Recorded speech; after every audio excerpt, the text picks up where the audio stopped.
I think I know why you don't like Mother Teresa, but I think you really should be man enough to tell the audience some of your more despicable comments. So since you weren't, I'll do it for you. These are Christopher Hitchens' word.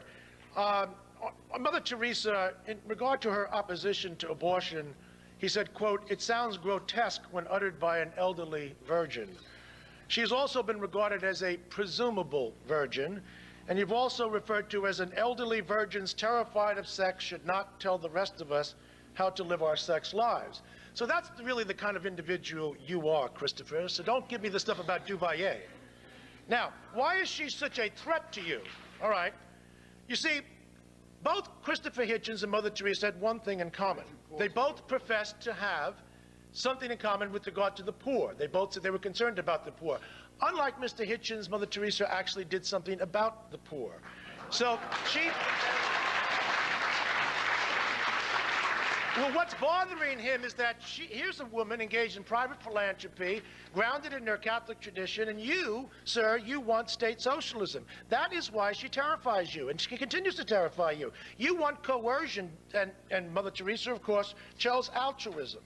You know, if you're going to write a book, too, you really have to do it in a scholarly fashion. For example, this is a scholarly work. This is a book which I wrote, okay? This is a piece of trash. This is a book which you wrote. Now, why would I say that? This is the Mother Teresa book. Not because of the content. He has the freedom of speech. When you write a book, if you're going to be taken seriously, it's always helpful to have an index, okay? You don't have any index. Yours is 8.5 by 5.5, 98 pages. But more importantly, there's something called footnotes, which go at the foot of the page, or endnotes, which go at the end of the chapter. If you take a look at my book, you have 1,060 attributions. It's called evidence, Christopher, and we open up your book and we don't find any. Now that, you see, if you were one of my undergraduate students, that would have to merit an F. I'm sorry. It doesn't carry any weight.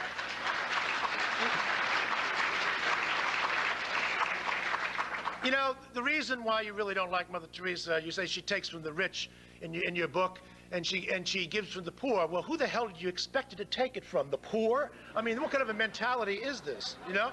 She visits dictatorships, so does the Red Cross. And what do you have against dictatorships anyhow, sir? You have been in love with the Marxists all over Latin America.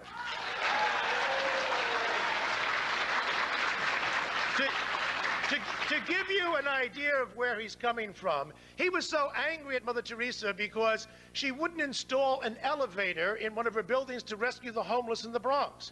He didn't mention that she agreed to take them up the stairs. The nuns would carry the homeless up the stairs.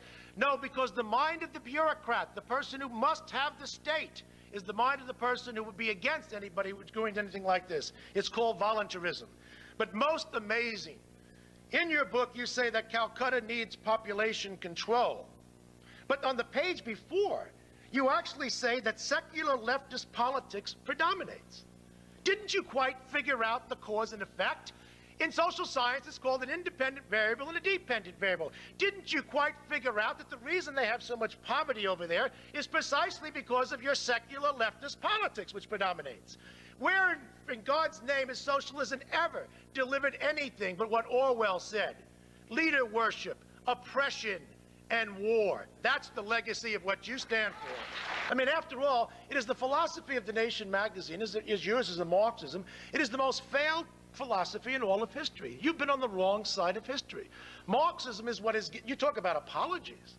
You don't want to apologize for anything. There are more people dead in the 20th century as a result of what government has done than what any religion has done. 120 million people lost their lives. It's called communism.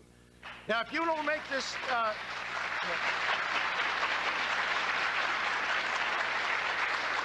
Christopher, you want to make the argument that somehow there's a distinction here, that you as a Marxist, as an intellectual, are somehow distant from the behavioral consequences of your philosophy. Well, it won't work. Remember what Solzhenitsyn said about Stalinism and Marxism? He said, Stalin didn't pervert Marxism, it perfected it. And that's exactly what happens. You cannot have a socialist regime without the kind of poverty which then people must, like Mother Teresa, have to rescue the people from.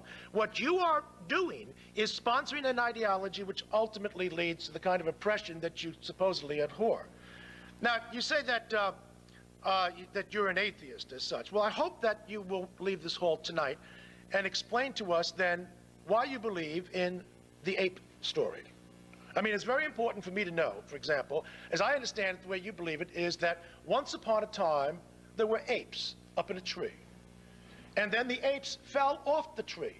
They fell on all fours. And after millions of years, they stood up.